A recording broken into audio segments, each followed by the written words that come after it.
I'm Gunnar Manchester. I am a composer and a musician and an actor. I'm in the Brown Trinity MFA program, and I'm working on music for Tiny Beautiful Things.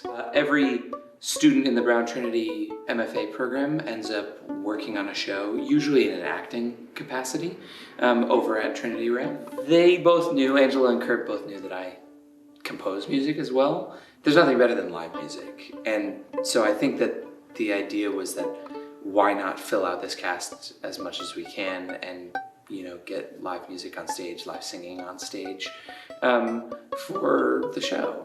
I grew up playing the violin and the viola. Because I've read music for so long, people have asked me to try and pick up different instruments here and there for different shows.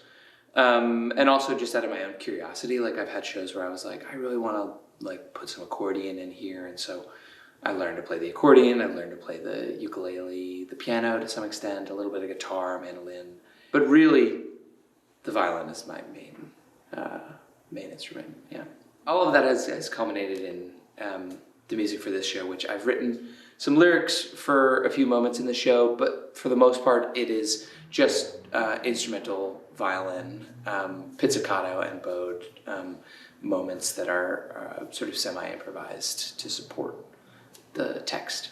So as far as the process goes, Kurt and I got together a couple of weeks before we started rehearsals, and we talked about the script, and we talked about what kind of music was in the back of our heads at that time, and we talked a lot about folk music, specifically American folk music, communal sort of hymns, like the music of the Shakers and sort of Appalachian mountain music. Cheryl Strait is originally from like Appalachian sort of coal mining country.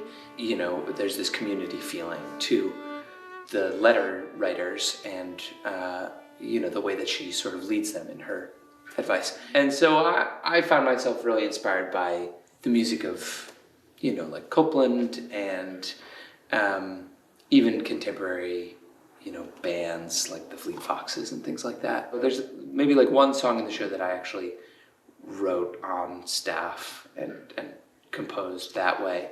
Most everything else was just from me messing around in a studio space with my violin and a loop pedal. We had a couple of days in rehearsal where Kurt would call them like song and poetry days, and people would bring in like text that inspired them, or songs, or, you know, just music that inspired them or made them think of this show. I would take all of that, and, you know, that's all good sort of fertilizer for creating something that, you know, feels like it's drawn a little bit of elements from stuff everyone's brought in. The lyrics to the song that appear a couple times in the show were inspired by an article that either Phyllis or Angela brought in that is about how to speak to someone who is experiencing deep grief or loss or suffering in some way. And that's something that's really present in the show.